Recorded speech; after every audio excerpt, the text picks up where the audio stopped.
ইরফান বেলির ডাকে ডাইনিং টেবিলে যায়। সেখানে সব গুছিয়ে রাখা আছে। বেলি সবসময় টেবিলটা গুছিয়ে রাখে হয়তো। রান্নাঘরের দিকে উঁকে দেয় ইরফান। বেলি তখন রান্নাঘরে সবকিছু গুছিয়ে রাখছে। 2 দিন পর ফিরবে তারা, তাই সব গুছিয়ে রেখে যাচ্ছে সে। ইরফান বেলির চুলের দিকে তাকিয়ে দেখে ভেজা চুলগুলো প্রায় অনেকটাই শুকিয়ে গেছে। হাঁটুর নিচ অব্দি চুল বেলির। মাশাল্লাহ, চুলগুলো মনে হচ্ছিল আল্লাহর নিজের হাতে বানানো। ইরফান কিছুক্ষণ তাকিয়ে থেকে চেয়ারে বসে পড়ে। চেয়ারে বসে বেলিকে ডাকে ইরফান। ছি, আমি কি কুকুর নাকি? কি সব বলেন? বাসার কুকুরকে মানুষরা এইভাবে ভাত দেয়, ভাত পানি সামনে দিয়ে আরেক জায়গায় সরে থাকে। বেলি বুঝে যায় ইরফানের কোথায় সমস্যা হচ্ছে। বেলির এই কাজটা করা হয়তো উচিত হয়নি। শত হোক কাউকে খাবার দিয়ে তার সামনে থেকে চলে যেতে হয় না। এটা অভদ্রতা করা হয়, ওই ব্যক্তিকে অসম্মান করা হয়। আসলে আমি রান্নাঘরের জিনিসপত্রগুলো গুছিয়ে রাখতেছিলাম। খাওয়ার পরে কি গোছানো যেত না? আচ্ছা বসেন আপনি, আমি আছি এখানে। তুই খাবি না? পরে খাবো। বাড়িতে গিয়ে খাবি তাই না? বাড়ি যেতে যেতে তো সন্ধ্যা পার হয়ে যাবে। তাহলে কেন পরে খাবি? নাকি আমার সামনে তোর খেতে মন চায় না?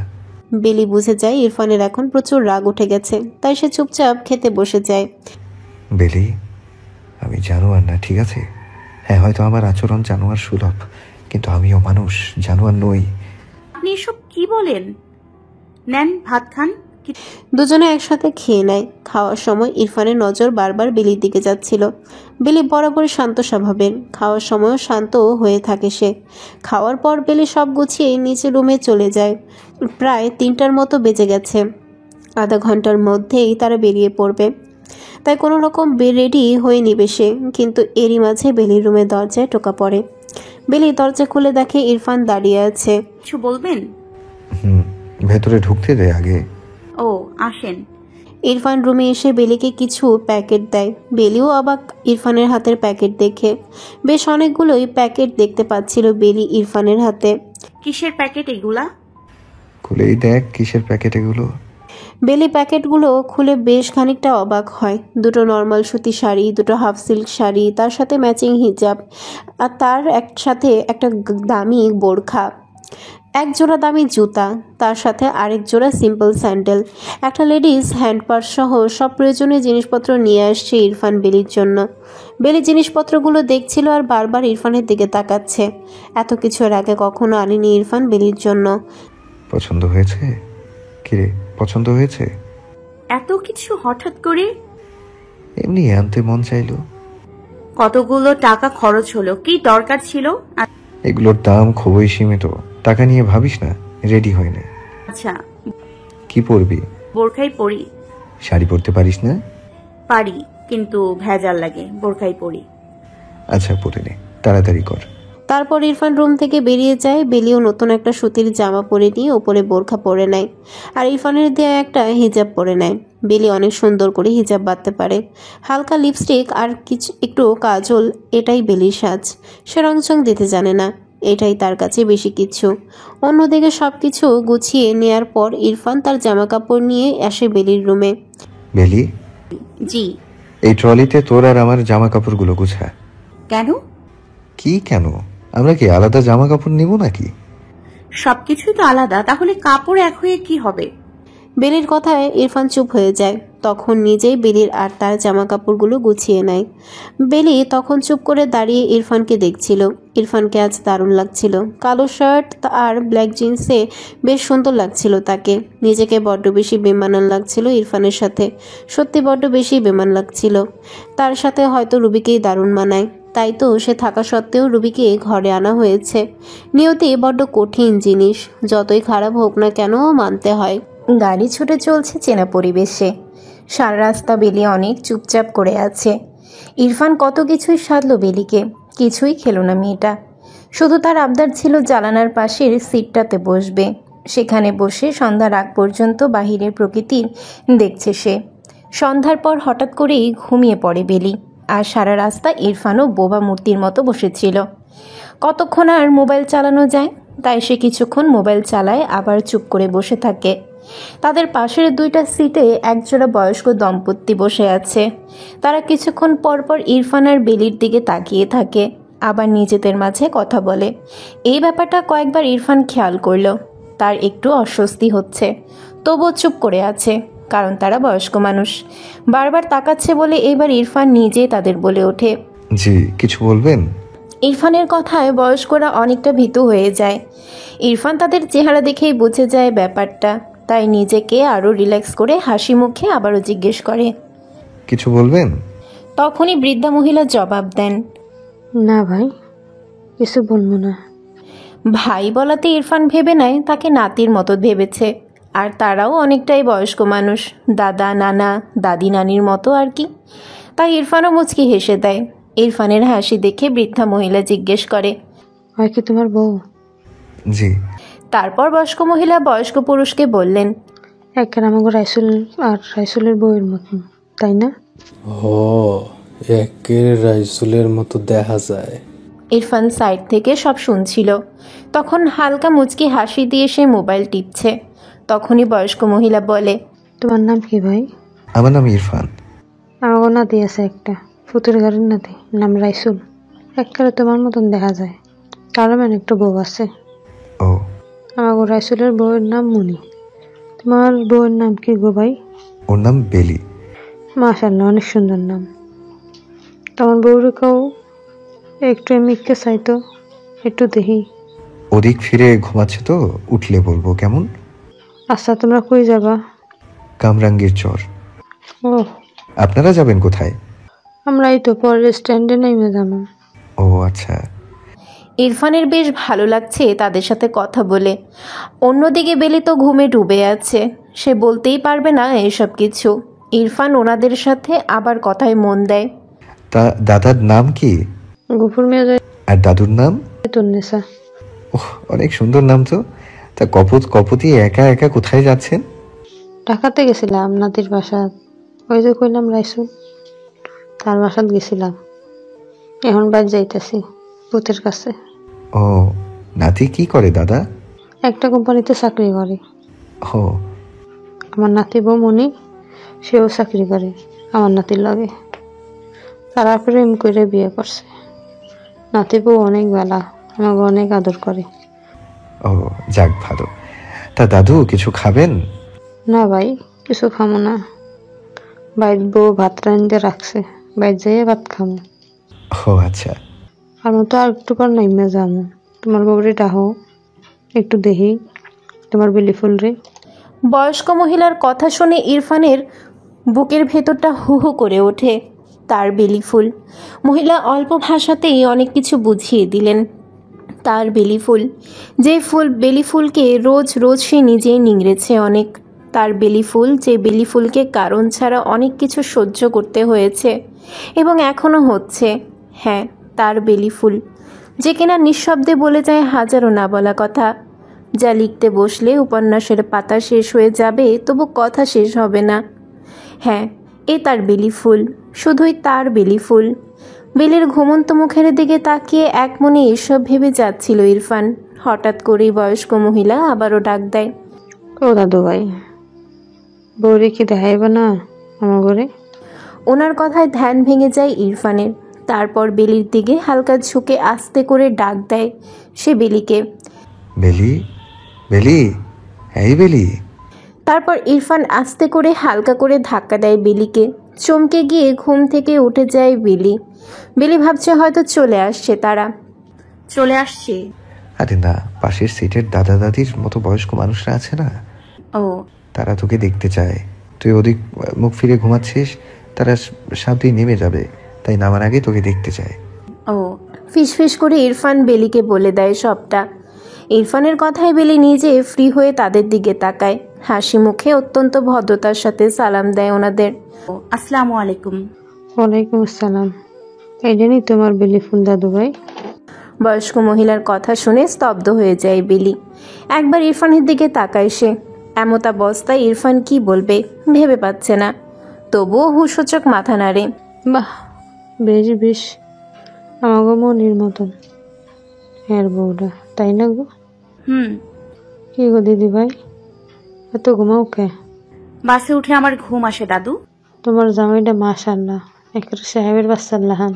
দোয়া করিয়েন দাদু। তুমি একেবারে পরির লাহান, দুজনে অনেক সুন্দর মানাইছে। হ, আমাগো রাইসুল আর মনির মতন। রাইসুল, মনি। রাইসুল ওনাদের নাতি আর মনি নাতি বউ। ইরফানের কথায় তখন পুরোটা বুঝে যায় বেলি। তারপর বেশ কিছুক্ষণ ওরা কথা বলে।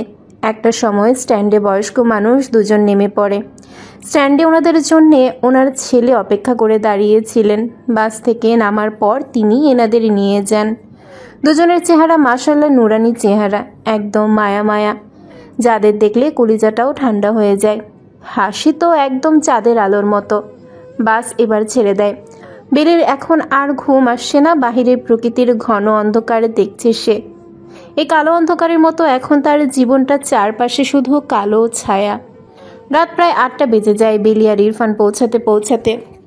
ইরফান তার বাবার সাথে কথা বলে সোজা বেলিকে নিয়ে বেলিদের বাড়িতেই চলে যায়। বেলি বাড়িতে ঢোকার সাথে সাথে বেলির মা দৌড়ে এসে নিজের মেয়েকে জড়িয়ে ধরেন। মাকে এতদিন পর পেয়ে মেয়েও মা বলে চিৎকার দিয়ে ওঠে। ইরফান যে সাথে আছে তা তারা ভুলেই গেছে। মেয়ে মাকে জড়িয়ে কেঁদে দেয় আর মাও মেয়েকে পেয়ে নিজের বুক ঠান্ডা করে। মা মেয়ের কান্নায় স্তব্ধ। ইরফান চুপচাপ দাঁড়িয়ে আছে পাশে। কিছুক্ষণ পর বেলির মা জামাই মানে ইরফানকে দেখে হাসি দিয়ে কথা বলে। ইরফানের বাবা বারবার বলেছিল বেলির মায়ের পায়ে হাত দিতে, যাতে সালাম করে সে। তাই বেলির মায়ের পায়ে হাত দিয়ে সালাম করে ইরফান। কেমন আছো বাজান? ভালো, আপনি? আর আমার থাহা আইও ঘরে আইও, বেলি ফুল জামাইরে নিয়ে আয়। বাড়ির উঠোনে এসে বেলি খানিকটা অবাক হয়ে যায়। উঠানের এক কোনায় দুইজন বাবুর্চি রান্না করার জন্য সব ঠিকঠাক করছে, আর দুজনে মহিলা মশলা পিষে দিচ্ছে। গ্রামের আরও কয়েকজন মহিলারাও সেখানে ছিলেন। সবাই বেলিকে দেখে হাসি খুশি ভাবে কথা বলছে। বেলির মা তখন ঘরে ছিল।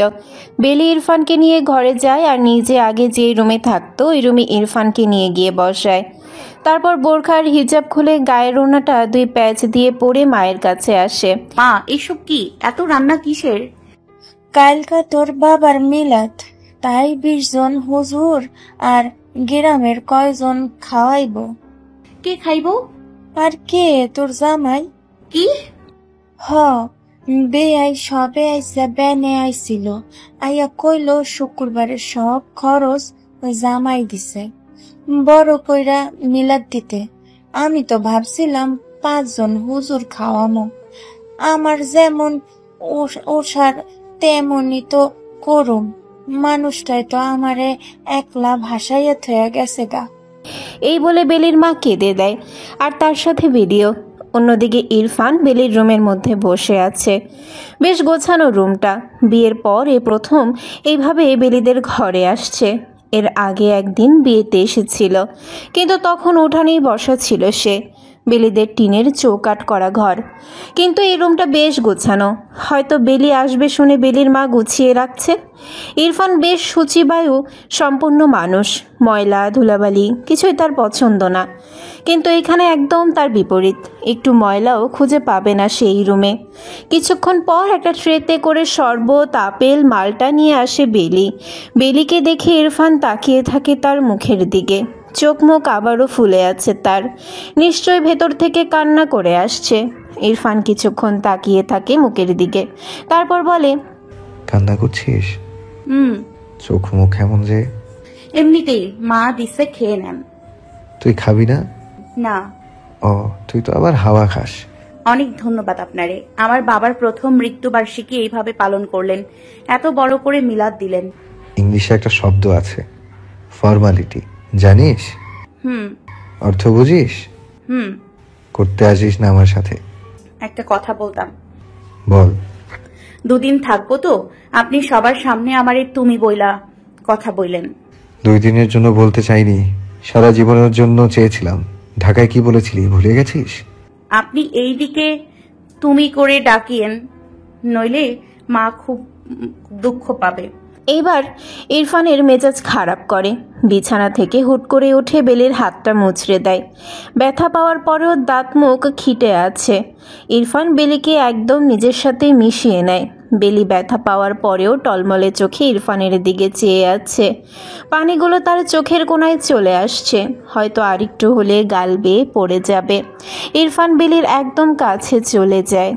যদি রাখি তাহলে 2 দিনের জন্য না, যতদিন বেঁচে থাকবি বা আমি বেঁচে থাকবো ততদিন ডাকবো। এরপর যদি শুনি একটু আওয়াজ করছি সেই ব্যাপারে, তখন দেখবি আমি কতটা খারাপ হই। কতটা খারাপ? লাথি ঘুষিত পুরাতন ঔষধ আমার জন্য। তাহলে কি এইবার শেষ ঔষধটা রাখছেন আমার জন্য? চিন্তায় পড়ে গেছেন? আপনার কাছে আমার জন্য হয়তো শেষ ঔষধটা মৃত্যু, তাই না? আজ কেন জানি বেলি সাহস করে এইভাবে কথাগুলো বলে ফেলল। কথাটা বলে বেলিও ব্যাকুল হয়ে গেছে। বুঝতে পারে বেলির গাল বেয়ে চোখের পানিগুলো ঝরে যাচ্ছে, ঠিক বাগানের গাছে ফোটা বেলি ফুলের মতো। ইরফান বেলির এই কথাটা শুনে বেলির হাতটা ছেড়ে দেয়। হাতটা ছাড়ার পর বেলি মনে হয় তার জানটা ফিরে পায়। বেলি চলে যেতে নিলে ইরফান আবারও বেলির হাত টান দিয়ে নিজের কাছে নিয়ে আসে। তারপর কেন জানি জড়িয়ে ধরে বেলিকে। বেলি জোরাজুরি করেনি, কারণ সে জানে এখন জোরাজুরি করেও লাভ নেই। জোরাজুরি করলে সে আরও বেশি করে করবে, তাই চুপচাপ দাঁড়িয়ে আছে। একবারের জন্যে ইরফানকে ধরেও নি বেলি। কিছুক্ষণ পর ইরফান নিজেই ছেড়ে দেয় বেলিকে। নিজেকে ইরফানের থেকে মুক্ত পেয়ে ইরফানের দিকে চেয়ে থাকে বেলি। তারপর নিজেই বলে ওঠে, মায়া বাড়ায়েন না, অনেক কষ্ট হবে আমার পরে। মায়া বাড়ায়েন না, না হয় আমি আপনাকে ছাড়া বেঁচে থেকেও থাকবো মরা হয়ে। কথাটা বলে বেলি দ্রুত রুম থেকে বেরিয়ে যায়, আর ইরফান সেখানেই দাঁড়িয়ে থাকে মূর্তির ন্যায়। বেলির কথাটাও ন্যায় সঙ্গত। ইরফান ক্ষণিকের মায়ায় বাঁধতে চায় বেলিকে। এদিকে পরবর্তীতে কি হবে তা বেলি এবং ইরফান দুজনেই ভালো মতো জানা, তাই হয়তো না পারতে বেলি আজ মায়ার কথাটা বলে ফেলল। ইরফানের এসব ভাবনার মাঝে হঠাৎ তার মোবাইলে ফোন বাজতে শুরু করে।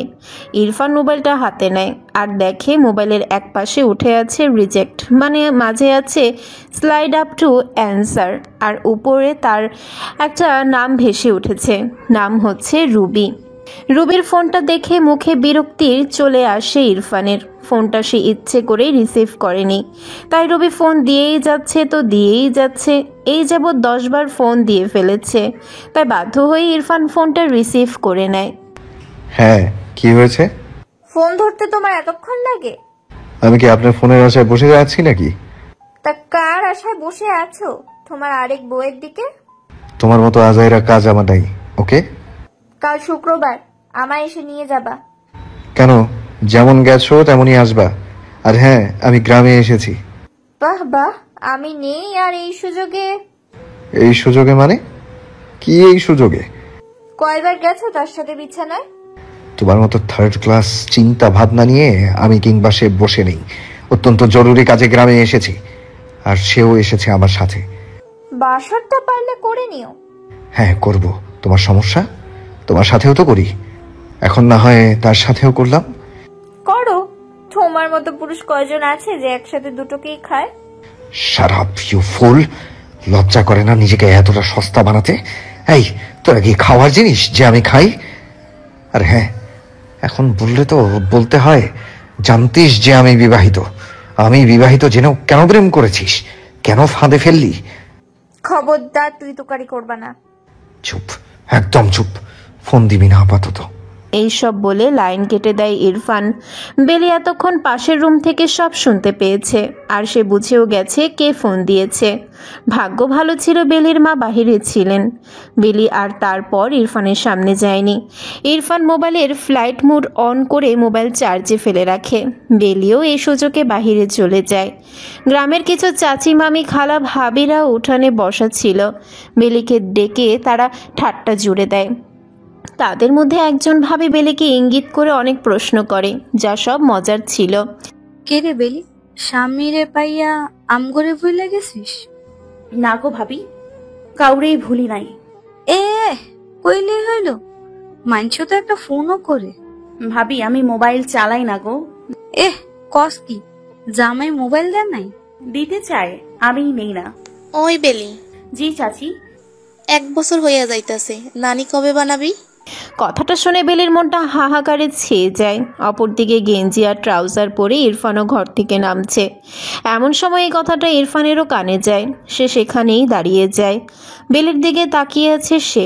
বেলি একদম স্তব্ধ হয়ে আছে, কোনো কথা বলছে না, চুপ করে আছে।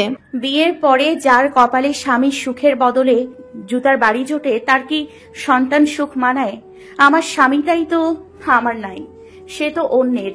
যে আমার না, তার কাছে সন্তান চাই কিভাবে? আর আমার নিজেরই তো ভরসা নাই।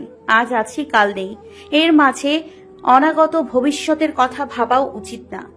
একটা প্রাণকে আনতে হলে দুটো প্রাণের মিলন লাগে, সেই দুটো প্রাণেরই তো মিল নেই, সেখানে সন্তান কামনা করি কিভাবে? বেলির ভাবনার মাঝে ছেদ পড়ে আরেক ভাবির ডাকে। ও বেলি, হ্যাঁ। তা তোর স্বাস্থ্য এমন কেন? কেমন ভাবি? অসুস্থ অসুস্থ লাগে, মনে হয় কত রাত ঘুমাস না। না ভাবি, ঠিকই তো আছি। নাকি আমগো জামাই রাইতে ঘুমাইতে দেয় না? ওই বেলি, হ্যাঁ। কও না কি? জামাই রাইতে কেমনে আদর করে? আচ্ছা, তাও কইতাম এখন। কও আমায়। তাইলে হুনো, রফিক ভাই যেমনে রাইতের আন্দারে তোমারে আদর করে, তার থেকেও আরো 1000 গুণ বেশি আদর আমার জামাই আমারে করে। তবে আমার ঘরে আন্দার থাহে না, আলো তাহে। বুঝলা কিছু? বেলির এমন কথায় সেই ভাবি একদম চুপ হয়ে যায়। ইরফান বেলির মুখে এমন কথা শুনে আটাশ হয়ে যায়। বেলি এমন কথাও বলতে পারে যা তার সম্পূর্ণ অজানা ছিল। অবশ্য বেলি এই কথাটা দিয়ে কি বুঝিয়েছে তা ইরফান খুব ভালোভাবে বুঝে গেছে। বেলি সঠিক জায়গায় সঠিক কথাটাই বলেছে, কিন্তু কেউ বুঝতে পারেনি শুধু ইরফান ছাড়া। ইরফান সেখান থেকে বেলিকে ডাক দেয়। বেলি, ইরফানের গলার আওয়াজ পেয়ে সবাই ঘরের দরজার দিকে তাকায়, সাথে বেলিও। সবার এইভাবে তাকানো দেখে ইরফান কিছুটা হলেও লজ্জা পেয়ে যায়, তবুও আবার বেলিকে ডাক দেয় সে। এইটা বলে ইরফান ঘরের ভেতরে চলে যায়। ইরফানের ডাকে বেলির কলিজার পানিটুকু শুকিয়ে যায়। সে ভাবছে তার কোনো অন্যায় হয়ে গেছে নাকি হঠাৎ এইভাবে ডাকছে। এখন যদি এইখানে মারধর করে তাহলে তো ওর মা এইসব সহ্যই করতে পারবে না। তার থেকে বরং গিয়ে ওকে শান্ত করার জন্য আপাতত তাকে ঘরের ভেতর যেতে হবে। বেলি সেখান থেকে উঠে ঘরের ভেতর চলে যায়। জি, কিছু বলবেন? ওরা কি সব বলছে? তেমন কিছু না। আর ওইটা কি বললা? কোনটা? 1000 গুণ বেশি আদর আমার জামাই আমারে করে, তবে আমার ঘরে আন্ধার থাহে না, আলো থাহে, এটা? তাহলে কি বলা উচিত ছিল? আমি তো মিথ্যা বলি নাই। সত্যি বললা তাহলে? রফিক ভাই অনেক ভালো মানুষ, বউকে অনেক ভালোবাসে। শহরে গার্মেন্টস ফ্যাক্টরিতে কাজ করে, মাসে একবার বাড়ি আসে। আর যতদিন থাকে ততদিন সকালে নাকি ভাবির ভেজা চুল থাকে, এখনো থাকে। এখন প্রশ্ন হলো আমি কেন এই কথা বললাম? হ্যাঁ, আপনিও তো আমাকে আদর করেন, তবে রফিক ভাইয়ের মতো না। আপনার আদরগুলোতে আমার দম বন্ধ হয়, আবার রফিক ভাইয়ের আদরেও ভাবির দম বন্ধ হয়। তফাৎটা কই জানেন? রফিক ভাইয়ের আদরে ভাবির দম বন্ধ হয় সুখের তাড়নায়, আর আপনার আদরে আমার দম বন্ধ হয় যন্ত্রণার তাড়নায়। ভাবির সুখ পাই উষ্ণ স্পর্শে, আর আমি সুখ পাই আপনার হাতের থাপ্পড়, লাথি, খুশিতে। হলো না এটা আদর? বলেন।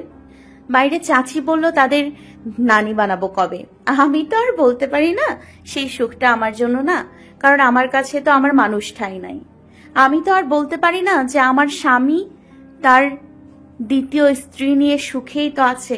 আমি তো আর বলতে পারি না যে আমি আমার স্বামীর ঘরে বান্দির মতো থাকি। বলেন, কিভাবে বলি? আজ ইরফান স্তব্ধ। বেলি তার কথা দিয়েই বুঝিয়ে দিয়েছে সে তার প্রতিটা দিন কতটা যন্ত্রণার মধ্যে দিয়ে পার করে।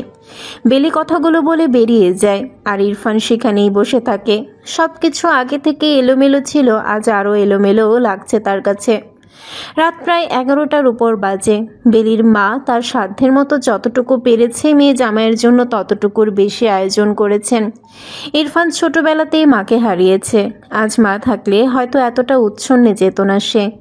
আজ মা থাকলে হয়তো সেও বুঝতো একজন নারীর কাছে তার স্বামীর মূল্য কতটা, আর একজন স্বামীর কাছে তার স্ত্রীর মূল্য কতটা। নিজের মেয়েকে আর মেয়ে জামাইকে একসাথে বসিয়ে খাওয়াচ্ছেন তিনি। ভাতের লোকমা মুখে দিয়ে ইরফান বুঝে যায় বেলি এত ভালো রান্না কার কাছ থেকে শিখেছে। অসম্ভব ভালো রান্না করেছে বেলির মা। ইরফান চুপচাপ খেয়ে উঠে চলে যায় রুমে। ইরফান চলে গেলে মেয়ের মুখের দিকে তাকিয়ে থাকেন বেলির মা। মেয়ের মুখে আগের মতো আর হাসি নেই। তার বেলি ফুল কেমন যেন নিস্তেজ হয়ে যাচ্ছে দিন দিন। বেলি ফুল, হ্যাঁ। তুই ভালো আছিস তো মা? হ্যাঁ মা, আমি ভালো আছি। জামাই ভালোবাসেনি রে মা? অনেক মা, সে আমায় অনেক ভালোবাসে। যাক, আলহামদুলিল্লাহ। হুম। একটা কথা কইতাম। কও না মা। বেশি দেরি হইলে আর বাচ্চা কাচ্চা হয় না রে মা, এইবার একটা বাচ্চা নিয়ে নে। মায়ের মুখেও একই কথা শুনে দমে যায় বেলি। কি করে বোঝাবে সে স্বামীর ঘরে থেকেও অনিশ্চিত ভবিষ্যৎ তার। মায়ের মুখের দিকে তাকিয়ে বেলি স্মিত হেসে বলে, মা আগে ঢাকা ফিরি, তারপর ভাববো কেমন? আচ্ছা। মা ময়নার কি খবর গো? বিয়া হইছে, শ্বশুর বাড়িতে থাহে, জামাই মাশাল্লাহ অনেক ভালা, ঠিক আমার মায়ের জামাইয়ের মতো। সুখে আছে তাই না মা? হ, শ্বশুর বাড়ির সবাই অনেক ভালা। ময়না বেলির খুব ভালো একজন বন্ধু। স্কুলে একসাথে পড়াশোনা তাদের, কলেজেও সেম। শুধু বেলি পরীক্ষা দেয় নাই, আর ময়না পরীক্ষা দিয়েছে। ময়নারও বিয়ে হয়েছে। তার সাথে দেখা করার খুব শখ বেলির। রাতের অন্ধকারটা বড্ড দ্বিধা জাগায় মনে। দিন শেষে এই রাতটাই আছে যার কাছে একা নিঃসঙ্গ মনটা ভিখারি হয়ে রয়ে যায়। সারাদিন কি করা হয়েছে আর কি করা হয়নি তার হিসাব নিকাশগুলো এই রাতের বেলাতেই খুব মনে পড়ে। আজ ইরফানের চোখে ঘুম নেই। আজ বেলি তার পাশে শুয়ে আছে, তবুও তার চোখে ঘুম নেই। গ্রামে এসে দুজন আলাদা ঘুমালে আবার সবার নজর কাড়বে এই জিনিসটা, আর এইসব ব্যাপারগুলো সবার নজরে একটু বেশিই পড়ে। বেলি ওইদিকে মুখ করে শুয়ে আছে, কিন্তু বড্ড অস্থির লাগছে নিজের কাছে বেলির। চোখ থেকে আপনা আপনি পানি পড়ছে তার, তবে নিঃশব্দে। কি আছে তার কপালে? কিভাবে পাড়ি দিবে বাকি জীবনটা? সবে তো মাত্র জীবনের শুরু। তার উপর আবার আজ রুবির ফোনের আলাপ পেয়ে মনটা ছোট হয়ে গিয়েছে তার। হয়তো এবার ঢাকা গেলে আবারও শুরু হবে আগের মতো। যন্ত্রণাগুলো চাপা কিন্তু অনেক কষ্টের। না পারা যায় কাউকে বলতে, আর না পারা যায় কাউকে দেখাতে, শুধু পারা যায় নিজের বুকের মাঝে লুকিয়ে রাখতে। পরদিন সকাল থেকে সব রান্নার আয়োজন করা হয়। ইরফান আর তার বাবা রহমান আলী সবটা তদারকি করছে। বেলি আজ ঘর থেকে বের হয়নি। ঢাকাতে কোরআন শরীফের 27 পারা শেষ দিয়ে এসেছিল। আজকে হুজুরদের মিলাদের সাথে সেও বাকি 3 পারা শেষ দিয়ে কোরআন খতম করে বাবার আত্মার শান্তির জন্য দোয়া চাইবে। সকাল সকাল মায়ের সাথে সব কাজ শেষ করে গোসল দিয়েই আগে 10 রাকাত নফল নামাজ আদায় করে আর তারপর কোরআন শরীফ নিয়ে বসে যায় বেলি। গুনগুন করে কোরআন শরীফ পাঠ করে বেলি। এর মাঝে কয়েকবার ইরফান রুমে এসেছিল দরকারে। যতবার এসেছে ততবারই দেখেছে বেলি কোরআন পাঠ করছে। কোরআন পাঠ শেষ করে জোহরের নামাজ পড়ে আদায় করে তারপর বেলি রুম থেকে বের হয়। এদিকে বেলিকে দেখে বেলির মা বলে, বেলি ফুল? হ্যাঁ মা। জামাই ডাকে। আচ্ছা। মায়ের কথায় ঘরের সাইডে যায় বেলি। গিয়ে দেখে ইরফান সেখানে দাঁড়িয়ে আছে। বেলিকে দেখে ইরফান বেলির সামনাসামনি হয়ে দাঁড়ায়। বেলির চোখ মুখ ফুলে একাকার। হয়তো আজকেও কেঁদেছে মেয়েটা। আসলে আজ বেলি অনেকক্ষণ কেঁদেছে। আজকের দিনেই বেলির বাবা তাদের ছেলে চলে গিয়েছিলেন, তাই কষ্টগুলো আবারও মনে পড়ে গেছে তার। খতম হয়েছে? জি। কান্না করছিলা? না। বরাবরের মতোই এবারও এড়িয়ে যায় বেলি, তাই ইরফানও আর জোরাজুরি করেনি। হুজুররা চলে আসবে, আমি আর বাবা হুজুর আর পুরুষদের খাওয়াবো, তুমি মহিলা আর বাচ্চাদের দিকটা দেখো। জি আচ্ছা বলে মাথা নাড়ে বেলি। এবারও ইরফান বেলির মুখের দিকে চেয়ে আছে। পুরো মুখটাই মায়াবী, একদম শান্ত, ওর মতোই। হয়তো ওর চোখের পানিগুলো ঝরতে তাড়াহুড়ো করে না, ওর মতোই শান্ত হয়ে ঝরে। বেলি সেখান থেকে চলে যায়। সবাই খানার কাজে লেগে যায়। বেলি সবাইকে বেরিয়ে দিচ্ছে। হঠাৎ করেই কেউ একজন পেছন থেকে ডাক দেয়, বেলি। জোরে ডাক দেওয়ায় বেলি পেছনে তাকায়, দেখে ময়না দাঁড়িয়ে আছে। নিজের প্রিয় বান্ধবী, যার কথা কাল রাতেও সে তার মাকে বলল, আজ সেই বান্ধবী তার সামনে দাঁড়িয়ে আছে। বেলি দ্রুত হেঁটে গিয়ে ময়নাকে জড়িয়ে ধরে, আর ময়নাও পরম ভালোবাসায় জড়িয়ে নেয় বেলিকে। কেমন আছিস বেলি ফুল? আমি ভালো আছি, তুই কেমন আছিস ময়না পাখি? আমিও আলহামদুলিল্লাহ। বিয়ে করে রানী হয়ে গেছিস? তুইও তো কম রানী হোস নাই।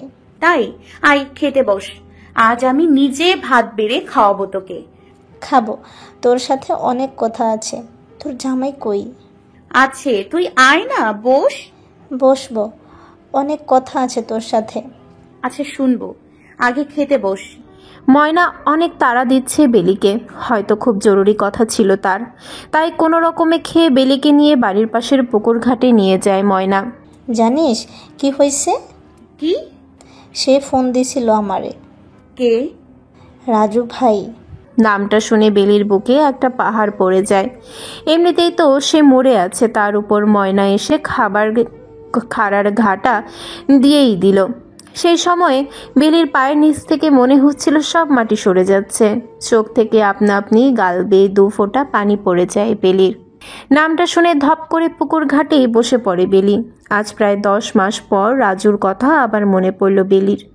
নিঃশব্দ মুখে শান্ত চোখ জোড়া বেয়ে ক্রমাগত পানি গড়িয়ে যায় গাল বেয়ে বেলির। সারাদিনের পর ক্লান্ত শরীরটা তার এই কথাটার জন্য প্রস্তুত ছিল না। এমন সময় ময়না আবারও বলে ওঠে, আমি তো পুরাই অবাক হয়েছিলাম ফোন পাইয়া। কি কইল সে? তোর কথা জিগাইছে। কি? শুনলাম বেলির বিয়ে হয়েছে, বেলি কি এখন ঢাকা থাকে, এইসব বলল। কি বললি তুই? আমি বলেছি আমি সঠিক জানি না। ভালো করছিস, কখনো বলিসও না। তার কাছে হয়তো ভালোই থাকতে তুই, জানিস চাকরি করে একটা, অনেক ভালো টাকা বেতন পায়।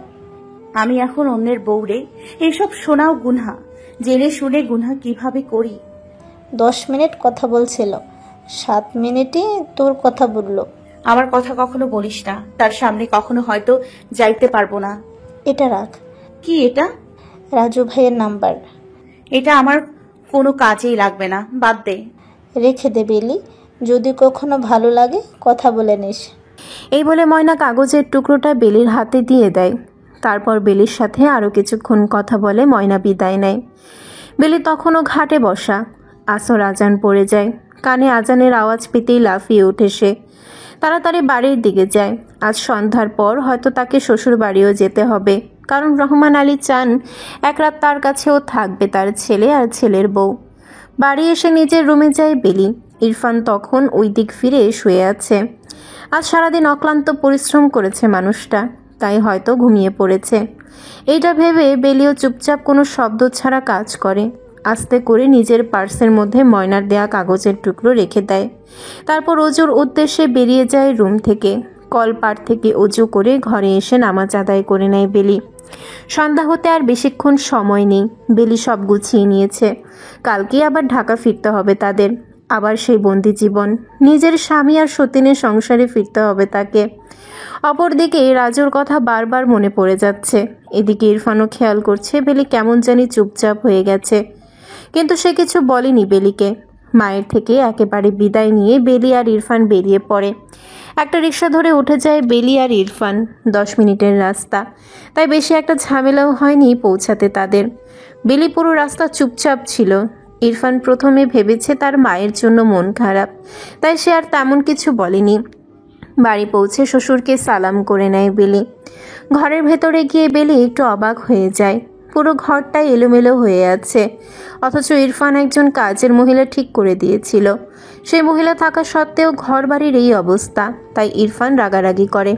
অন্যদিকে বউয়ের হাতে রান্না খাবেন বলে রহমান আলী বাজার করে এনেছেন বিকালেই, তা দেখেও ইরফান ফোপাতে থাকে। এখন এই সন্ধ্যার পরে বেলিকে আবার চুলার কাছে যেতে হবে। গ্যাস হলে সমস্যা ছিল না, কিন্তু সমস্যা হচ্ছে মাটির চুলা বলে। কিন্তু বেলি একেবারের জন্যও বলেনি যে তার রান্না করতে সমস্যা হবে, তাই বুদ্ধি করে আগে আগে ইরফানের রুমের বিছানার চাদর পাল্টে নতুন চাদর বিছিয়ে পুরো রুম পরিষ্কার করে দেয় বেলি।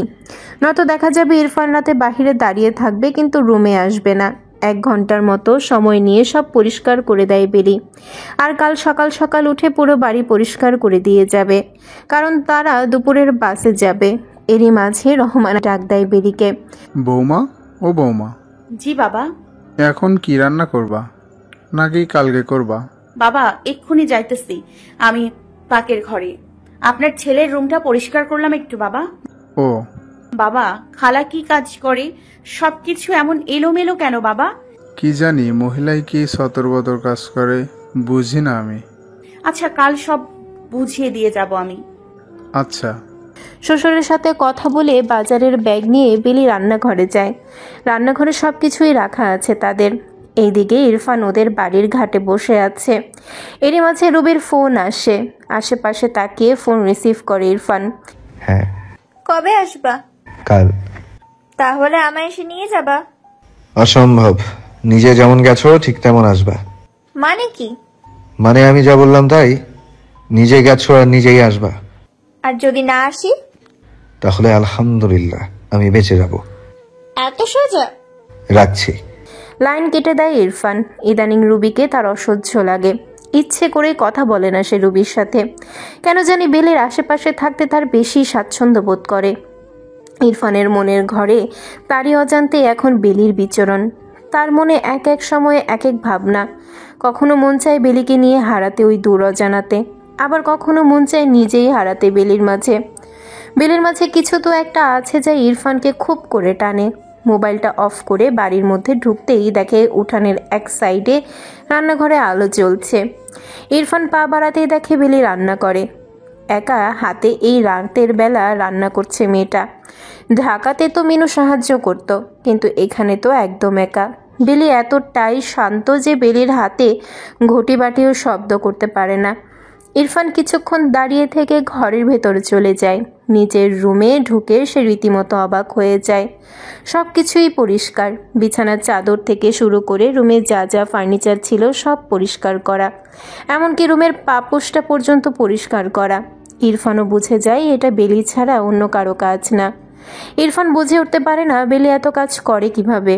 বেলির জায়গায় রুবির কাছে যদি তার বাবা আজকে রান্নার আবদার করত, হয়তো এই জীবনেও তার বাবার সেই আবদার পূরণ হতো না। আর সে জায়গায় বেলি বিনা কথায় সব করে। এইসব ভাবতে ভাবতেই বেলির ডাক পড়ে। শুনছেন? ঘুমিয়ে গেছেন? ও তুমি, চোখটা লেগে আসছিল। খাবার বাড়ছি, খেতে আসেন। ইরফান বেলির কথা ভাবতে ভাবতে কখন যে ঘুমিয়ে পড়েছিল তার নিজেরই খেয়াল নেই।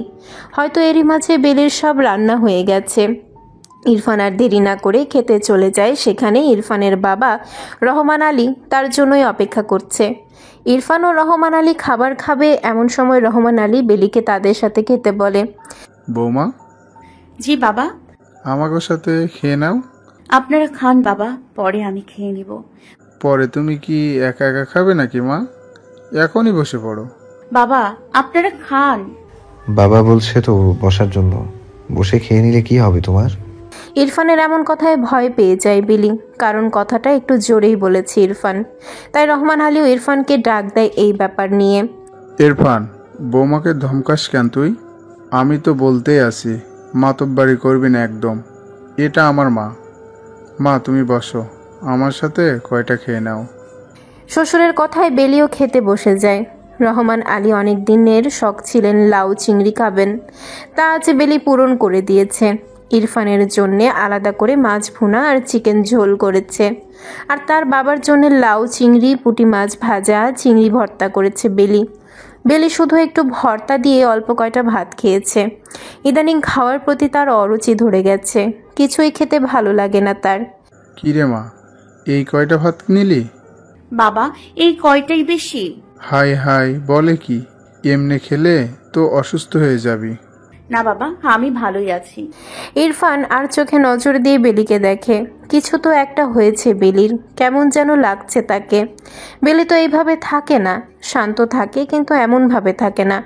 এইটাই ইরফানের খটকা লাগছিল। ইরফান আর কিছু না বলে চুপ করে খেয়ে উঠে যায়। এদিকে বেলিও সব গুছিয়ে রেখে রুমে যায়। ইরফান তো খাটে শুয়ে মোবাইল টিপছে। ইরফানের দিকে কিছুক্ষণ চেয়ে থাকে বেলি। এই সেই রুম আর এই সেই খাট যেখান থেকে ইরফান বাসর রাতে তাকে ধাক্কা মেরে ফেলে দেয় আর বলেছিল, কথাটা আজও মনে আছে তার। আর তারপর একদিন ভুলবশত দুধ পড়ে যাওয়ায় জুতা মেরেছিল। নিয়তি বড্ড বেশি খেলা করে গেছে বেলির সাথে। নিয়তি বেলির কাছ থেকে শুধু নিয়েই গেল, বিনিময়ে কিছু দিয়ে গেল না। এইসব কিছুক্ষণ ভেবে তারপর ফ্লোরেই মাদুর পাততে থাকে বেলির মাদুর পাতা দেখে ইরফান তাকিয়ে থাকে বেলির দিকে। তারপর অত্যন্ত ঠান্ডা মাথায় নিচু স্বরে বেলিকে ডাক দেয় ইরফান। বেলি। জি। মাদুর কেন পাতো? এখানেই শুভ। বিছানায় কি হয়েছে? আমি এক বাপের জন্মে। কথা শুনে ইরফান কিছু উপলব্ধি করতে পারে, আর তখনই খাট থেকে নেমে বেলির কাছে যায় সে। বেলির বাম হাতটা ধরে আর বলে, কোনো রকম তামাশা চাই না, খাটেই শুবে তুমি, যাও। আমি এখানেই ঠিক আছি। এমন আছাড় দিব, যাও খাটে।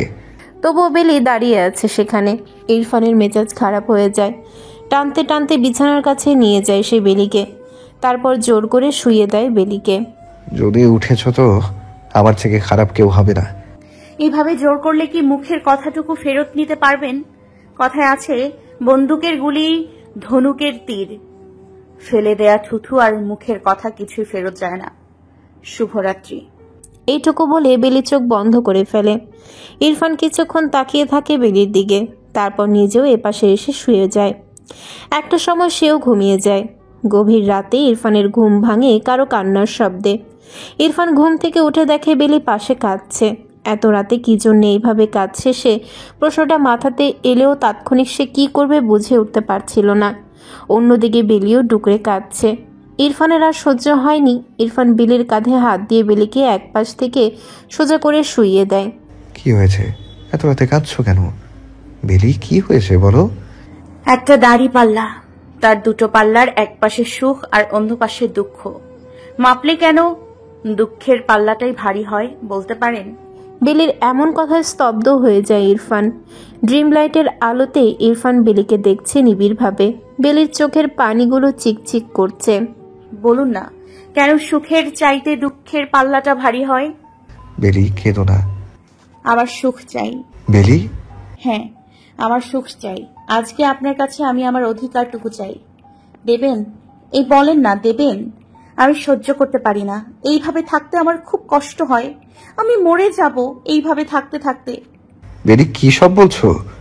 শোনেন না, আজ আমার একটু ভালোবাসবেন? এই আমার দিকে দেখেন, আমার আপনাকে চাই। আপনার এই শরীরটা আমার চাই, আপনার অংশ চাই আমি। শুনতে পাচ্ছেন আপনি? আমি আপনাকে চাই। এতদিন পর আজ চাইছি আপনাকে। দেবেন না আমায় আপনাকে? ইরফান, এদিকে দেখেন, আপনার শরীরটাকে চাই। ইরফান, আমার দিকে তাকান। ইরফান, চুপ করেই থাকবেন, কিছু বলবেন না? ইরফান, এমন যেন না হয় আপনি আসলেন আমার কাছে, কিন্তু আপনাকে পাওয়ার জন্য আমিই রইলাম না। ইরফান আর কথা না বলে থাকতে পারেনি। ওই অবস্থাতে বেলিকে জড়িয়ে নেয় ইরফান। বেলিও ইরফানকে জড়িয়ে নেয়। আজ বেলি ধরা দিয়েই দেয় তার ভালোবাসার কাছে। ইরফানের স্পর্শ পেয়ে বেলি আরও আঁকড়ে ধরে ইরফানকে। আজ বেলি কাঁদছে, ডুকরে কাঁদছে, আর ইরফানকে বলছে, ইরফান, আজ কোনো কথা না বলি, আজ শুধু ভালোবাসুন, কোনো শর্ত ছাড়াই ভালোবাসুন আমায়। বেলির কথা ইরফান বেলিকে আরো শক্ত করে জড়িয়ে ধরে। নিজের গায়ের কথাটা সরিয়ে বেলির কাঁথার নিচে ঢোকে ইরফান। বেলির গায়ের ওড়নাটা সরিয়ে নেয় সে।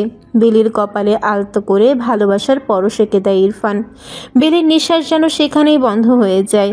বেলির হাতের বন্ধনে নিজের হাত আবদ্ধ করে নেয় ইরফান। শরীরের নিচে দুই জোড়া পা একে অপরকে জড়িয়ে নেয়।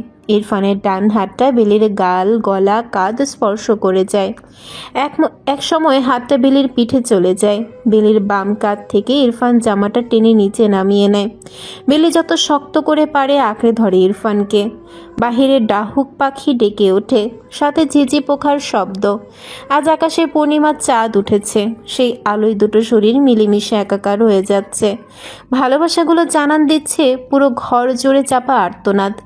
আজ কারো মুখে কথা নেই, শুধু নিঃশ্বাসের শব্দ ছাড়া। মিলনের মাঝে ক্লান্ত শরীরে ইরফান যখন বেলিকে জড়িয়ে নেয়, ঠিক তখনই বেলির নিঃশ্বাস জোরে জোরে পড়া শুরু করে। একটা সময় বেলির পুরো শরীর ঠান্ডা হয়ে যায়। বেলি দুই হাত দিয়ে ইরফানের বুকে চেপে ধরে রাখে আর শ্বাস ফেলে। মনে হচ্ছিল তার শ্বাসকষ্ট হচ্ছে। ইরফান বেলির গালে হাত দিয়ে বেলিকে সেন্সে ফেরানোর চেষ্টা করে। বেলি কথা বলার শক্তিটুকুও হারিয়ে ফেলে। চোখে দিয়ে স্রোত বইছে পানির। ইরফান বুঝতে পারে বেলির হাত পা সব ঠান্ডা হয়ে গেছে। ইরফান উঠে বেলির হাতে পায়ে মালিশ করছে, কিন্তু বেলির শ্বাস আরও বেড়ে যায়।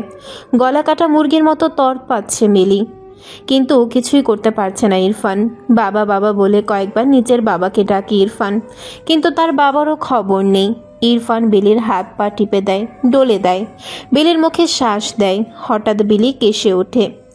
ইরফান বেলির দুই গালে তার হাত দিয়ে জড়িয়ে নেয়। ইরফান বুঝতে পারছে যে বেলির খুব কষ্ট হচ্ছে। মুহূর্তের মাঝে শরীরের সব উত্তেজনা শেষ হয়ে যায়। বেলি বহুত কষ্টে কিছু কথা বের করে মুখ থেকে, তবে শ্বাসকষ্টের জন্য সবটা আসে না কথা, তবুও চেষ্টা করে সে। বলেছিলাম না, সময় হয়তো নাও থাকতে পারে। আপন করে নিতে আমায়। কত মেরেছেন আমায়, কত আঘাত দিয়েছেন। এখন আপনি মুক্ত। আমি আপনাকে মুক্ত করে দিয়ে চলে গেলাম।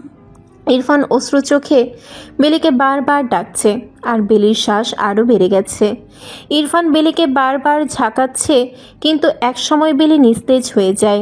হাত জোড়া ইরফানের বুক থেকে সরে খাটের মধ্যে পড়ে যায়। ইরফান কয়েকবার বেলি বেলি বলে চিৎকার করে, কিন্তু বেলি আর সাড়া দেয় না। নাকের কাছে হাত নিতেই দেখে বেলির আর নিঃশ্বাস পড়ছে না। বেলি মারা গেছে। হ্যাঁ, বেলি মারা গেছে। বেলির চোখ দিয়ে দম গেছে। শান্ত চোখে ইরফানের দিকে তাকিয়ে আছে সে। এই অন্ধকারেই বেলি তার শেষ নিঃশ্বাস ত্যাগ করে। ঘামার্ত শরীর নিয়ে ইরফান লাফিয়ে ওঠে। বেলি বলে চিৎকার করে ওঠে সে, তবে সেই চিৎকারের কোনো শব্দ হয় নাই। সব কথা যেন আজ ভেতরেই রয়ে গেছে। ইরফান এদিক সেদিক তাকায়, নিজেকে বিছানায় আবিষ্কার করে সে। পুরো শরীর কাঁপছে তার, কপালে ঘাম জমে গেছে। তাড়াতাড়ি উঠে লাইট জ্বালায় ইরফান। বেলি তখন ওই দিকে মুখ ফিরিয়ে ঘুমিয়ে আছে। ইরফান দৌড়ে গিয়ে বেলির পাশে দিয়ে নিচে ফ্লোরে বসে পড়ে। ভালোভাবে বেলিকে দেখছে সে। তারপর বেলির নাকের কাছে নিজের হাত নিয়ে দেখে, না, বেলির নিঃশ্বাস তো ঠিকই আছে। বেলির গায়ের কাঁথাটা হালকা সরিয়ে বেলির শরীরের দিকে তাকায় সে। শরীরের জামা কাপড়ও তো ঠিকই আছে। তাহলে তখন এটা কি ছিল? ইরফানের শরীর তখনও কাঁপছে। কিছুক্ষণ অতিবাহিত হওয়ার পর ইরফান অনুভব করতে পারে যে সে এতক্ষণ স্বপ্ন দেখছিল। হ্যাঁ, ইরফান স্বপ্ন দেখছিল এতক্ষণ ধরে। এক ভয়ার্ত স্বপ্ন, যা কল্পনাতেও আনতে পারেনি সে। এটা কেমন স্বপ্ন দেখল সে, যেখানে তারই সামনে তারই বাহুতে বেলির মৃত্যু ঘটে গেল। সে খাটের পাশে টেবিলের ওপর পানি দেখতে পায়। গলাটা তার শুকিয়ে কাঠ হয়ে আছে। নিঃশ্বাস বন্ধ হয়ে যাবে মনে হচ্ছে, তাই সে দ্রুত জগ দিয়ে পানিগুলো খেয়ে নেয়। খুব ভয় করছে তার। এটা কেমন স্বপ্ন দেখলো সে? এটা আমি কি দেখলাম? এমন তো আগে কখনো হয়নি আমার সাথে। স্বপ্নে কারো মৃত্যু দেখলাম, তাও বেলির মৃত্যু। কেমন লাগছে কেন? মনে মনে বলতে থাকে। আবারও বেলির দিকে যায় সে। মাঝে একবার ঘড়িতেও চোখ বুলায় সে। রাতের শেষ ভাগ চলছে এখন। কিছুক্ষণ পরেই হয়তো মোরগগুলো ডাকাডাকি করবে। প্রায় ভোরের দিকে স্বপ্নটা দেখেছে সে। অনেকের কাছে শোনা ভোরের স্বপ্ন নাকি সত্যি হয় যে কোনো দিন। যদি এটাও সত্যি হয়ে যায়। এইসব ভাবা বন্ধ করে আবারও বেলির পাশে এসে ফ্লোরে হাঁটু গেড়ে বসে পড়ে ইরফান। বেলিকে ভালো করে দেখে নেয় সে, আবার চেক করে নাকে হাত দিয়ে শ্বাস পড়ছে কিনা। তবে সব কিছুই ঠিক আছে। বেলি ঘুমাচ্ছে, শান্ত হয়েই ঘুমাচ্ছে সে। ইরফান উঠে লাইট অফ করে দেয়, তারপর আবার শুয়ে পড়ে। কিন্তু তার শরীর এখনও কাঁপছে, বুকটা ধুকধুক করছে তার। ইরফানও হালকা পাতলা দোয়া দুরুদ পড়ে। তাই ঘুমানোর আগের দোয়া আল্লাহুম্মা বিসমিকা আমুতু ওয়া আহিয়া পড়তে থাকে। তারপর কোন ফাঁকে যে ঘুমিয়ে পড়ে সে নিজেও জানে না। সকালবেলা প্রায় 9টায় ইরফানের ঘুম ভাঙে, তাও বেলির ডাকে। বেলি কয়েকবার ডাকে ইরফানকে। ঘুম থেকে উঠে ভ্যাবলার মতো বেলির দিকে তাকিয়ে থাকে ইরফান। কাল রাতের স্বপ্নটা এখন অবধি তার মস্তিষ্কে ঘুরপাক খাচ্ছে। ইরফানকে এমনভাবে দেখে বেলি প্রশ্ন করে, কি হয়েছে? এই যে কি হয়েছে, এভাবে তাকিয়ে আছেন যে? এই যে কি হলো, উঠেন, নাস্তা বাড়ছি। তুমি যাও, আমি উঠছি। বেলি ইরফানের কথায় চলে যায়। আর ইরফান খাটে বসে কাল রাতের স্বপ্নটা নিয়ে ভাবতে থাকে। এটা কি স্বপ্ন ছিল? এমন ভয়াবহ স্বপ্ন, তাও বেলিকে নিয়ে। এর আগে কখনো দেখেনি ইরফান। প্রায় 10 মিনিট পর সে বিছানা থেকে নামে। কলপারে গিয়ে দেখে বেলি আগে থেকে ইরফানের জন্য ব্রাশ, পানি, টাওয়াল সব এনে রেখেছে। ইরফান শুধু গিয়ে মুখ ধুবে। বেলির সব কাজ কেন জানি ইরফানের খুব ভালো লাগে, কিন্তু স্বপ্নের কথা আবারও মনে পড়ে যায় তার। তবুও নিজেকে শক্ত রেখেছে সে। হাত মুখ ধুয়ে ঘরে গিয়ে বসে ইরফান। বেলি নাস্তা দিয়ে রাখেছে আর নিজেও সেখানে দাঁড়িয়ে আছে। ইরফান নাস্তা খেতে বসেছে। তুমি খেয়েছো? বাবা কই? বাজারে গেল দেখলাম। আচ্ছা শোনো, সব গুছাও, বিকেল 4টার গাড়িতে আমরা যাব। সব গুছানোই আছে। ওকে। এটা কি রান্না করেছো? দই পেতেছিলাম। কখন আমি যে দেখলাম না। রাতেই পেতে রেখেছিলাম। ও, এত গুণ পাও কই? তবু মন পাওয়ার গুণ নেই। বেলির কথাটা আস্তে আস্তে বললেও ইরফানের কানে ঠিকই গেছে। ইরফানের কান হচ্ছে হরিণের কানের মতো, খাড়া খাড়া কান, তাই তো আস্তে কথাও কানে যায়। বেলি সব কিছু গুছিয়ে রেখে রান্নাঘরের দিকে যায়। ওদিকে কাজের মহিলাটাও চলে আসে। বেলি তার সাথে কথায় লেগে যায়। কেমন আছেন খালা? আলহামদুলিল্লাহ ভালো আছি। তুমি কি রামাছো? আমিও ভালো। খালা, আপনাকে কি বাবা বেতন কম দেয়? না তো। তাহলে খালা ঘর বাড়ি এত নোংরা রাখেন কেন? আমি কাল এসে দেখি এই অবস্থা। আজকে সকালে বাবার রুমের, ইরফানের রুমের, সামনের রুমের পর্দা, চাদর, পর্দা সব ধুয়ে দিছি। মাকড়সার বাসাগুলো পরিষ্কার করেন না। বাবার বয়স হয়েছে খালা, আপনার ভরসায় তো তার ছেলে তারে এইখানে রাখছে, তাই না? আমি তো সব করি। আপনি সব করলে আমাকে সব করতে হইতো না খালা। বয়স্ক মানুষ, একটু দেখে শুনে রাখবেন খালা। আচ্ছা, আর কি কি কাম আছে কও, আমি কইরা দিয়া যাই। আজকে আর কোনো কাজ নাই, সব কাজ শেষ করে ফেলছি আমি। এত তাড়াতাড়ি? আমি সেই ভোর থেকে সবকিছু করছি খালা। আমরা আজকে চলে যাব, আপনি বাবাকে রেখে রাখেন খালা, আর কাল থেকে আসেন। আচ্ছা, তাইলে আমি যাইগা। আচ্ছা, যান। জানালা দিয়ে সবটা শুনে নেয় ইরফান। বেলি সব দিক দিয়েই সম্পূর্ণা, কাজে, কর্মে, আচার ব্যবহারে। কেন যেন আগে বেলিকে মনে ধরল না ইরফানের। এটা ভেবেই ইরফান এখন মাথা ফাটায়। সবাই ঠিকই বলে বেলি আসলেই ফুল, সদ্য কলি থেকে ফোটা এক নিষ্পাপ ফুল, এক নিষ্পাপ বেলি ফুল। দুপুর প্রায় 12টা নাগাদ রুবির ফোন। ইরফান তখন পুকুর ঘাটে বসা। রুবির ফোনগুলো সে দেখতে পাচ্ছে, কিন্তু আজকে ইচ্ছে করে ফোন ধরছে না সে। তার ভালো লাগছে না রুবির সাথে কথা বলতে, তাই সে ফোন ধরেনি। প্রায় 7টা-8টা থেকে ফোন দেয় রুবি। ইরফান তখন ফেসবুকেই ছিল। রুবি ফোন দেওয়ার পর ফেসবুক লগ ইন করে ইরফানকে অ্যাক্টিভ দেখতে পায়। ঢাকায় বসা রুবির মাথায় আগুন ধরে যায়। উল্টা পাল্টা টেক্সট করতে থাকে ইরফানকে সে। আমি ফোন দিলে তুমি ফোন ধরো না কেন? আমাকে এখন মজা লাগে না, তাই না? লাগবে কিভাবে? এখন তো বউ আর একটা কাছে আছে, তাই না? গ্রামে বসে থেকে কার বাল ফালাও? বেলি এত ভালো কিভাবে হলো? হেই না, ওরে দেখতে পারতা না? ওহ, বুঝতে পারছি, বিছানায় ভালো ঝড় তুলতে পারে, তাই না? তা কেমন এনজয় করো? ওকে কখন খাও? তুমি তো দারুণ খেলোয়াড়, একসাথে দুটোরই খেতে পারো। ক্লাব হবে তোমার জন্য। গাছেরও খাও, তলারটাও কুড়াও। বাহ, তোমার 6 পাওয়ারের তারিফ করতে হয়, ট্রাস্ট মি। দারুণ পাওয়ার তোমার। ওরে প্রেগনেন্ট করেই ঢাকাতে নিয়ে এসো, কেমন? রুবির মুখ থেকে এমন অশ্লীল আর নোংরা ভাষাগুলো আর সহ্য হয়নি ইরফানের। একজন উচ্চশিক্ষিত মেয়ের মুখ থেকে এইসব নোংরা মানসিকতার অশ্লীল ভাষা কিভাবে আসে এটাই সন্দেহের। ইরফানের শরীর তখন রাগে কাঁপতে থাকে। এই মুহূর্তে যদি রুবি তার সামনে থাকতো তাহলে সে রুবিকে জবাই দিত। ইরফান সাথে সাথে ফোন দেয় রুবিকে। রুবিও ফোন রিসিভ করে। ইরফান রুবিকে হ্যালো বলারও সুযোগ দেয়নি। ফোন ধরার সাথে সাথে শুরু করে ইরফান। তুই কি মানুষের বাচ্চা? ওই খবরদার।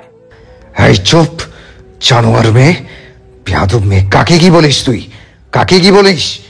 তোকেই বলি, বুঝোস না তুই? ওয়াও, তুই এখন আমাকে তুই জুকারিও করিস? করব না, তুই করস কেন? আমাকে কি বেলি পাইছিস নাকি তুই? ভাগ্যিস তুই বেলি না, কারণ তুই বেলির পায়েরও যোগ্য না। খবরদার ইরফান, মুখ সামলাও।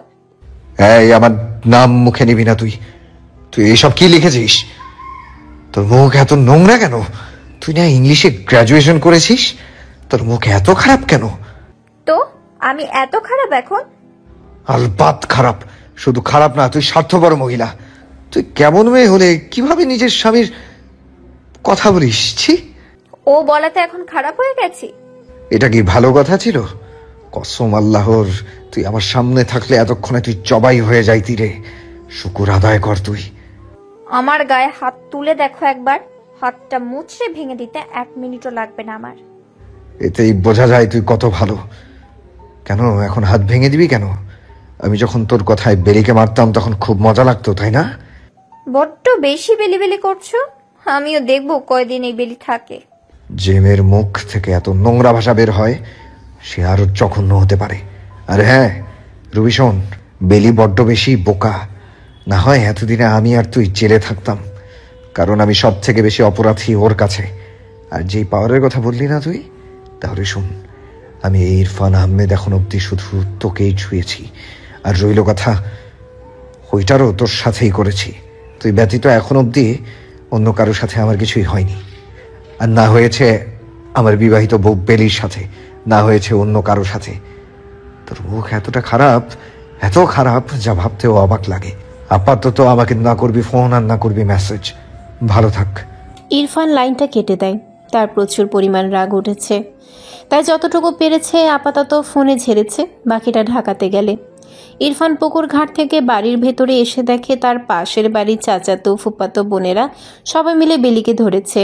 বেলিকে খেলতে বলছিল সবাই। ভাবি আসো খেলি। কি খেলবো? কিতকিত। না গো, একটু পরে আজান দেবে আর বাবাও চলে আসবে। গোসল করব, নামাজ পড়বো। আজান দিতে এখনো 1 ঘন্টা বাকি। তোমরা খেলো, আমি দেখি। আগে তো খেলতা ভাবি, ঢাকা যাইয়া পাল্টাইয়া গেছো। এমন কিছুই না গো। তাইলে খেলো। আচ্ছা তাড়াতাড়ি করো, বাবা আসার আগে 9-এর ঘর বানাও। 4 কোনা খেলবা নাকি ক্রস খেলবা ভাবি? 4 কোনাটাই বানাও। আচ্ছা। বেলির এক ননদ কুতকুতের ঘর বানিয়ে ফেলেছে। ইরফান দূর থেকেই সব দেখছিল। ইরফান আর সামনে গিয়ে যায়নি, কারণ সে জানতো তাকে দেখলে বেলি আর খেলবে না। তাই সে দূরেই দাঁড়িয়ে আছে আর দেখছে বেলি কিভাবে খেলে। এই শোনো, আমি আগে খেলবো কিন্তু। কেন ভাবি? কি কেন? আমি আগে খেলবো। তাইলে তো আমরা হাইরা যাবো। তুমি তো একেবারে সব শেষ দাও। আউটও হইতে পারি? তুমি আর আউট?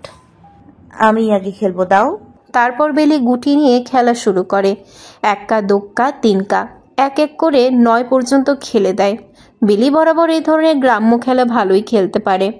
ওড়নাটাকে পেঁচিয়ে খুঁচে তারপর খেলে সে। খেলার সময় লাফানোর জন্য চুলগুলো খুলে যায় বেলির। তখন তাকে একদম গায়ের মেয়ের মতোই লাগছিল। ইরফান আর 1 মুহূর্তের জন্য দেরি করেনি। তাড়াতাড়ি মোবাইলটা বের করে বেলির কয়েকটা ছবি তুলে মুগ্ধ নয়নে বেলির ছেলে মানুষই দেখছে ইরফান। এক সময় আজান পড়ে যায় আর তাদের খেলাও শেষ হয়ে যায়। বেলি তাড়াতাড়ি মাথায় কাপড় দিয়ে ঘরে চলে যায়। লাফানোর কারণে পানির পিপাসা পেয়ে যায় তার, তাই পানি খাওয়ার জন্যে ঘরে যায় সে। ইরফান তখন ঘরে গিয়ে বেলির দিকে চেয়ে আছে। দিনের পর দিন এ যেন এক নতুন বেলি তার সামনে ধরা পড়েছে। তার সামনে এই বেলি ফুল একদম চুপচাপ শান্ত, কিন্তু অন্যদের সাথে এই বেলি ফুল একদম অন্যরকম। 2 জায়গায় 2 রকম চরিত্র তার। ইরফানকে চেয়ে থাকতে দেখে বেলি তাকে ডাক দিয়ে ওঠে। কিছু বলবেন? এই যে কিছু বলবেন? 1 কা 2 কা তো ভালোই খেলতে পারো। ইরফানের কথায় থতমত খেয়ে যায় বেলি। তার মানে ইরফান তার খেলা দেখে ফেলেছে, তাই তাড়াতাড়ি করে সেখান থেকে উঠে যায় সে। কলপারে আপনার জন্য পানি তুলে দিয়েছি, আপনি গোসল করতে আসেন। এই বলে বেলি উঠে যায়। তখন ইরফান হাতটা ধরে নেয় বেলির। এই বেলি ফুল সবার সামনে এত প্রাণবন্ত আর চঞ্চলা, তাহলে আমার সামনে এত নুইয়ে থাকে কেন? বেলি কিছুক্ষণ চুপ করে থাকে, তারপর মাথা তুলে ইরফানের দিকে তাকায়। বেলি অত্যন্ত শান্ত নজরে ধীর গলায় বলে ওঠে, এই বেলি ফুল আগে হেসে উঠত, আর এখন এই বেলি ফুল প্রতিনিয়ত ঝরে যাচ্ছে। ঝরতে ঝরতে একসময় হয়তো ঝরেই যাবে, কারণ এই বেলি ফুল আর সতেজ নেই। এই বেলি ফুল হলো ঝরে যাওয়া বেলি ফুল। গাড়ি আপন গতিতে ছুটে চলেছে। শরীরটা তো সাথে যাচ্ছে, কিন্তু মনটা গ্রামে মায়ের কাছেই পড়ে আছে বেলির। মায়ের সাথে শুধু একটা রাতেই থাকতে পারল বেলি। আবার সেই ঢাকা শহরে ইট পাথরের মাঝে থাকতে হবে তাকে। বাসায় পৌঁছাতে পৌঁছাতে রাত 8টা থেকে 9টা বেজে যাবে। বেলির চুপচাপ বসে থাকা দেখে ইরফানও কিছু বলেনি। সেও হয়তো বুঝতে পেরেছে বেলির মন খারাপ, তাই সেও বোবার মতো বসে আছে বেলির পাশে। রাস্তার পাশে গাছপালা আর মানুষজনগুলো ছুটে চলছে গাড়ির সাথে। একটু পরে মাগরিবের আজান পড়ে গিয়ে সন্ধ্যা নামবে চারিপাশে। প্রকৃতি তার দিনের আলো ভুলে গিয়ে গোধূলির আলোয় নিজেকে মাতাবে আপনভাবে। হঠাৎই রাজুর কথা মনে পড়ে যায় বিলির। রাজু মানুষটা এলো তো এলো, এমন সময় এলো যে এখানে সব কিছুই হাতের বাহিরে। রাজুকে খুব মনে পড়ছে বিলির। রাজুর সাথে তার দেখা সে যখন ইন্টারে পড়ে। রাজু তখন শহরেই থাকতো। মানুষটা কাছ থেকেও দূরে চলে গেল। ইরফানের ডাকে রাজুর ধ্যান থেকে বেরিয়ে যায় বেলি। বেলি, জি। কিছু খাবা? না। কিছুই খাবো না? ইরফান আর জোর করেনি তাকে। বেলি চলাচলের পথে কখনোই কিছু খায় না। ইরফান আবার নিচে থেকেই বলা শুরু করে, মন খারাপ? না। তাহলে চুপচাপ যে। মায়ের কথা মনে পড়তেছে। আবার যাইও এক সময়। রবি আপু কি আজকে আসবে? জানি না। ফোন দেয় নাই? সে আপনার বউ, মান অভিমান ভুলে যান। আর তুমি?